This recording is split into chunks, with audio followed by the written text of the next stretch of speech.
Nakapagpigil na bumuelta at magsalita na sa publiko si Greco Bilgeca matapos tila magmakaawa na ng gobyerno ng Agva at gusto na di umanong makipagbati sa Vice President na si Sara Duterte. Akala ata nila kakausapin lang sila ni Sara, okay na. Ito ang reaksyon ni dating Presidential Anti-Corruption Commission PACC Chair Greco Bilgeca sa pahayag ng Malacanang na bukas umano si Pangulong Ferdinand Marcos Jr. sa pakikipagdialogo kay Vice President Sara Duterte para sa kapayapaan at pagkakaisa. Palasay, PBBM open to talk to VP Sara for peace. Akala ata nila kakausapin lang nila si Sara ay okay na. Di nila naisip na hindi lang kay Sara sila may atraso, kundi sa lahat ng Pilipino na nagtiwala sa kanila. Ngunit pinagtaksila nila, pinagnakawan at inabuso. Pahayag ni Bilgeca. Ang naturang reaksyon ay tugon sa naunang pahayag ni Presidential Communication Office Undersecretary Claire Castro na bukas ang Pangulo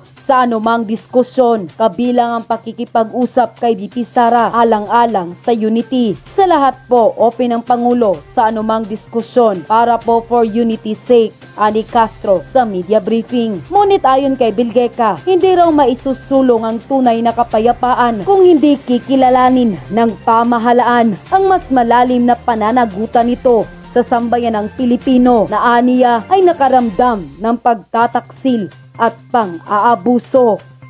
So, pag-usapan muna natin yung mga magpapasko di umano sa kulungan.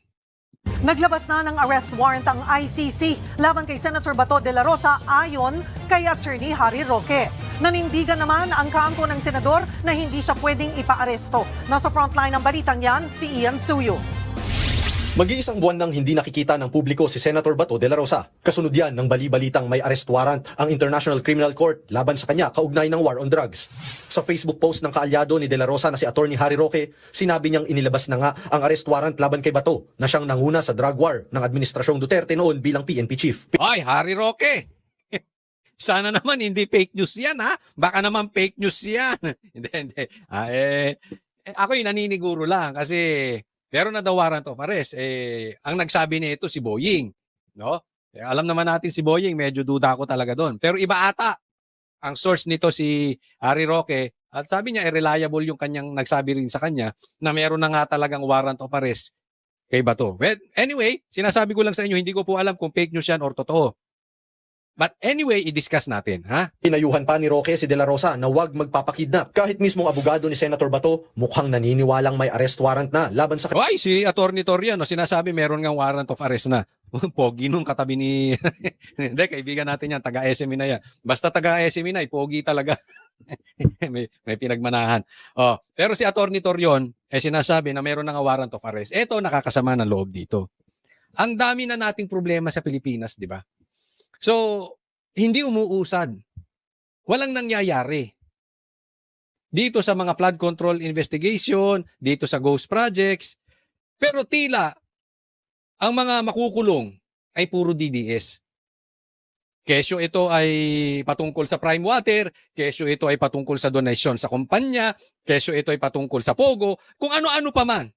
Ha? Basta mailihis nila doon sa usaping patungkol sa ghost projects. Yung patungkol sa flood control projects, yung mga lintik na insertion na ginawa na itong mga congressman sa pamumuno ni Bongbong Marcos. Kaya nga kung ano-anong ano-ano na sino-sino ikukulong. Remember this, nagpangako si Bongbong Marcos. Ha? At together with Boying, sabi ni Boying, sa December 15, meron nang makukulong. At sabi rin ni Bongbong Marcos, bago magpasko, marami nang makukulong. Ang problema dito sa issue na to, okay kung may makukulong. Pero sana yung makukulong, yung nagnakaw, yung mastermind ng ghost projects. Naiintindihan? Bakit tayo kung saan-saan napupunta? Bakit nauuna pa yung iba? Kaya nga sabi ko, kung totoo man to or hindi, itong kay Bato, kung fake news man to o hindi, pero ako naniniwala na may katotohanan kasi kailangan nilang magpakita ng meron silang ginagawa. Parang meron silang kota sa taong bayan eh. Pag hindi sila nakapagpakulong, wala naniniwala sa investigasyon nila. Ang problema, Yung ipapakulong naman nila, walang koneksyon sa ghost projects, naiintindihan po natin. Alam mo, ginigisa tayo sa sariling mantika. Gusto nila, mayroon silang maipakulong. Pero nakakaligtas yung mastermind. And this is public knowledge. Yung administrasyon po ngayon, sa pumumuno ng magpinsan, ang mastermind. So panalo sila doon. Nakakaligtas sila doon sa nakaw nila. Hayahayang buhay. Pangalawa, eliminating political enemies. This is very important. Bakit? Mamaya i-explain ko. Pero pansinin ninyo, lahat po ng kinukulit ngayon ng gobyerno, lahat po ng makukulong ngayon ng mga politiko, lahat ng hinahabol ng gobyerno nito, political enemies. Kaya wag po tayo papadivert dyan, ha? Mamaya po i-discuss nating mabuti yan. Kanyang kliyente. Parang totoo na talaga ito ata, itong arrest warrant na ito. Kasi maraming nang nagsasabi sa akin, hindi naman po pwede na gagawin na naman natin yung ginawa natin kay Tatay Digong, nadakpin na lang kaagad. Ayan. Alam mo, may punto rito si Atty. Torion. Kaya naman tayo ay sana nakikiusap sa Supreme Court. Pakibilis-bilisan naman ang galaw. AFP. Nga? Ano? Ilan pa ang makikidnap na politiko? Ilan pa ang makikidnap na political enemies? Ano, bastusin na natin ang korte ng Pilipinas? Dahil ang babagal ninyong magsikilos? Dahil mga tahimik kayo? Sinampahan na to ng kaso eh. No? Pinapasagot, kung tama ang aking pagkakaalala, pinapasagot na ng Supreme Court yung pagkakakidnap di umano kay PRRD. So, umuusad na. Kaya lang, mabagal pa rin. Hanggat hindi nagkakaroon ng desisyon na yung pagpapadala kay PRRD sa dahig ay illegal, unconstitutional, eh baka mamaya nadala na dun si Bongo, nadala na dun si Bato, nadala na dun si Sara. Tapos saka kayo magdidesisyon, hindi na natin makukuha dun. Naiintindihan po? Hindi na natin makukuha dun yung mga pinakdala, yung mga kinidnap sa dahig. Kaya naman, kung gagawa kayo ng aksyon, sana hindi papatay yung kabayo. Diba? Baka saka nyo ihain yung damo, patay na kabayo. Pakibilis-bilisan naman. Kasi hindi maganda yung mga presidents na nangyayari. Oh. And until walang pumipigil sa ginagawa ng gobyerno na ito, Supreme Court, AFP, hanggat walang pumipigil sa ginagawa nila at sinasabing mali yung ginagawa ng gobyerno, tutuloy nila yan. Ilang pang kikidnapin papuntang dahig? Gising! Oy! Ayon sa Defense Counsel ni dating Pangulong Rodrigo Duterte na si Attorney Nicholas Kaufman, wala siyang impormasyon tungkol sa umano'y arrest warrant kay De La Rosa. Siyempre, hindi yan magsasalta. Walang bayad.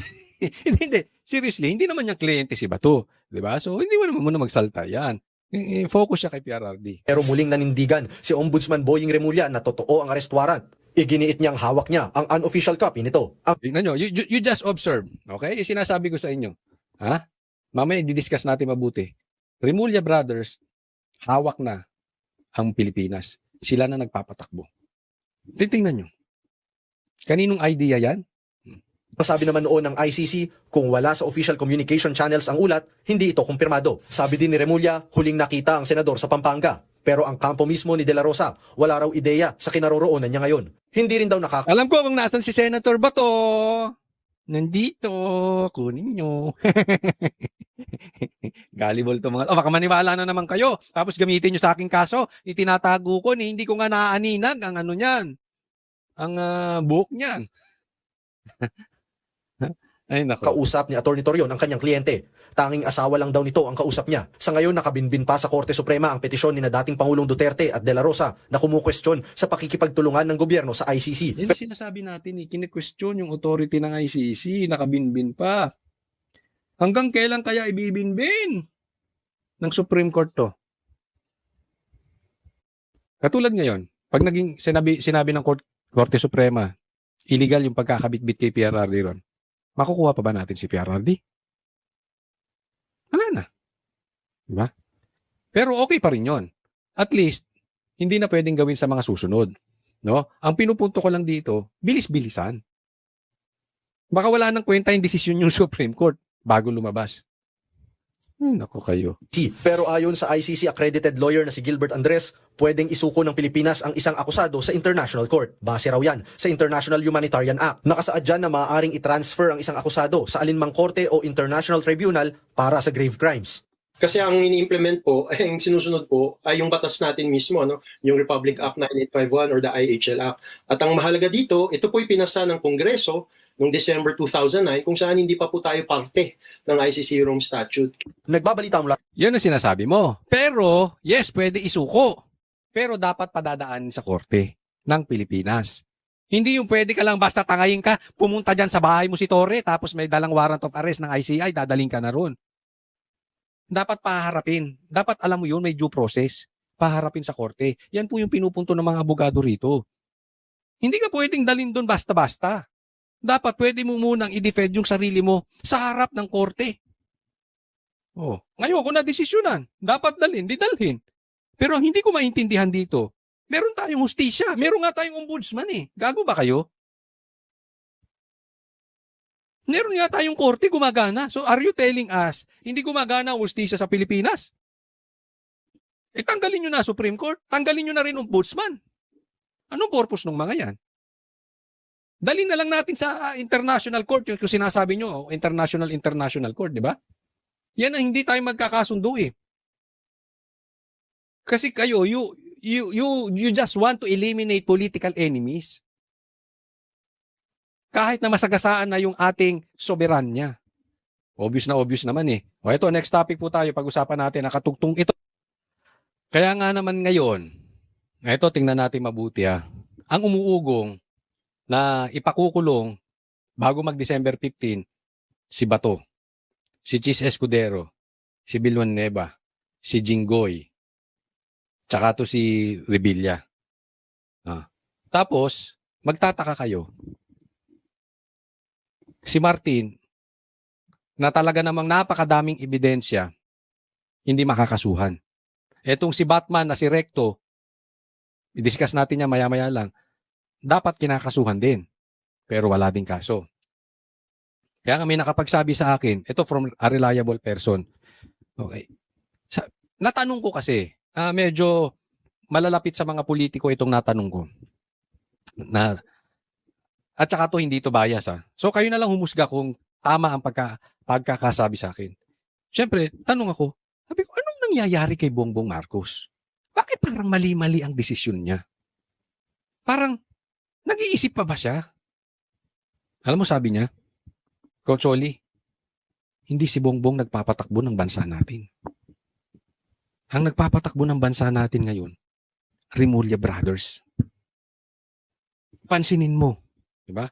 Yung sinabi, may pinapasok, walang pumasok na baril sa KOJC. Parang ang tanga naman ni Bongbong, di niya alam. Tapos isasabihin niya walang pumasok na baril sa KOJC. Kitang-kita naman, 5,000 pulis, lahat sila may mahahabang baril, hindi nila nakita. Yun yung sinabi. Binubulong lang sa kanyang sitwasyon. Yung pagkakakidnap kay PRRD, hindi niya idea yun. Idea yun ng mga kaliwa, pero nagpapatupad, Remulla Brothers.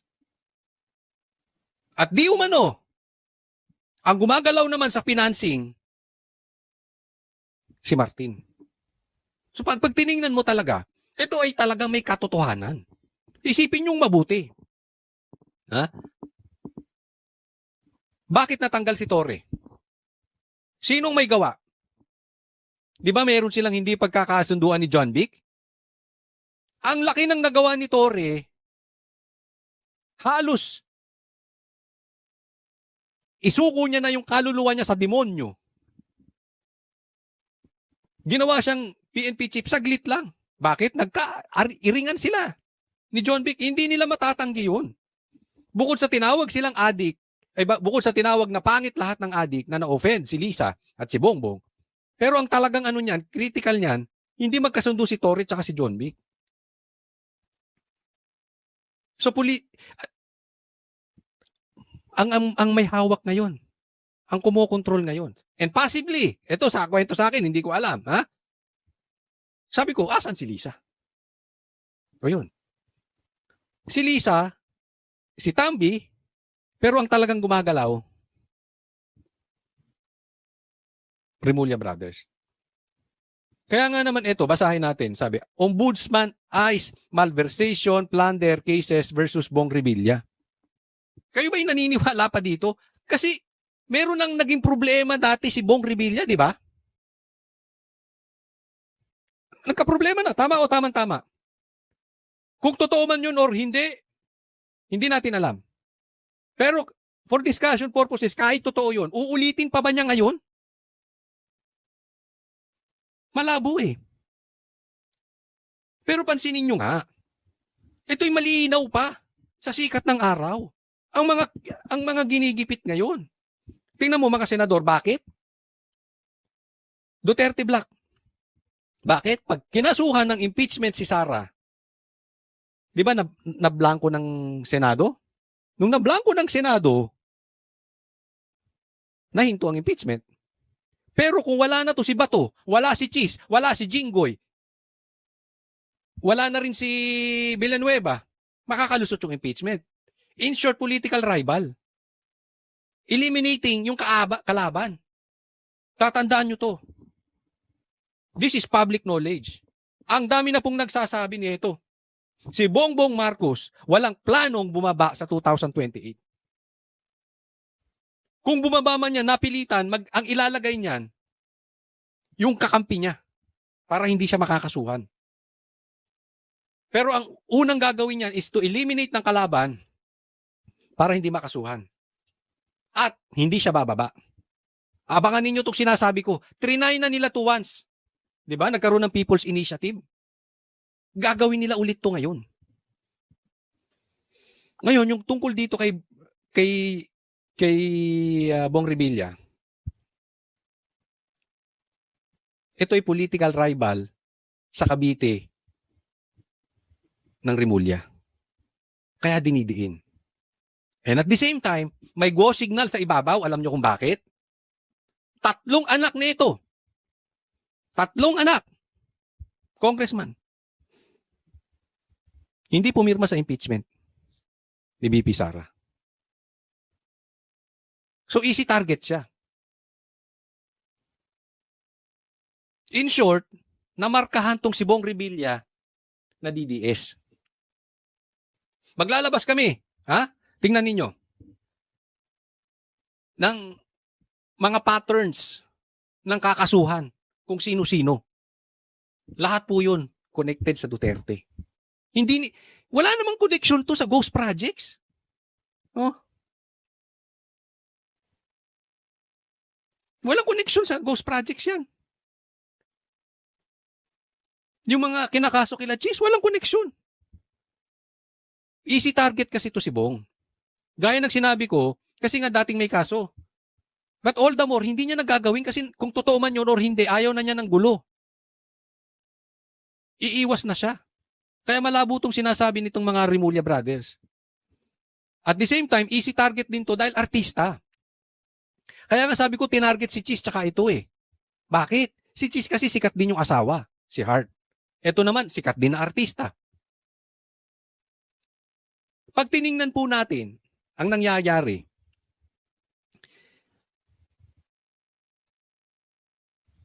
kahit hindi po interested sa politika, madadivert mo yung atensyon doon sa mastermind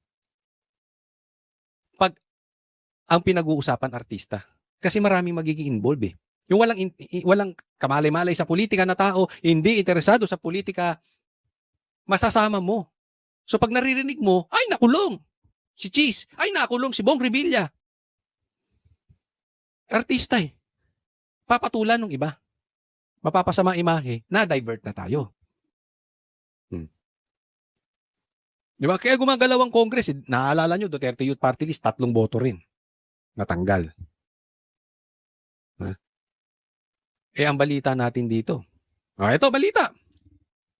Yung anak ni Boying, kayo na mag-check sa mga taga-Cavite kung ito'y totoo. Hindi mananalo doon sa anak ni Bong Revilla as governor kung walang tulong ng Revilla. In short, parang Sara Duterte. at Bongbong Marcos. Kaya naman nanalo lang si Bongbong is because of Sara. Pero darating na magtatalo sila sa presidency sa 2028, tapos na ang panahon ng Marcos. Same thing dito sa Rimulya. Kaya pinag-iinitan ngayon ang Rimulya kasi yung anak ni Boying, ang sabi ay hindi kaya niwala sa kalahati ng anak ni Senator Rimulya. Pero ang nag-trigger daw ditong matindi, ito ilalabas natin to, hihingin natin kung ito ay may katotohanan. Ang sabi kasi dito, na-trigger daw tong Rimulya na ikinagalit din, di umano, lang nasa ibabaw dahil si Bong Revilla at si BP Sara ay nagkita sa ibang bansa. So, alam nila, di umano, na magkaibigan si Sara at saka si Bong Revilla. In short, kaya target din to si Bong Revilla bukod sa artista na markahang DDS. Sa gobyerno ngayon, pag markado kang DDS, ididiin ka. Hindi natin alam bakit sila nagkita sa ibang bansa. Okay? Meron daw nakapicture, na videohan, etc. na ikinagalit nung babae sa Malacanang. Di umano. So in short, sa tingin ko nga yung mga anak nito hindi pumirma ng impeachment ni BP Sara. So, posibleng magkaibigan sila ni Sara talaga.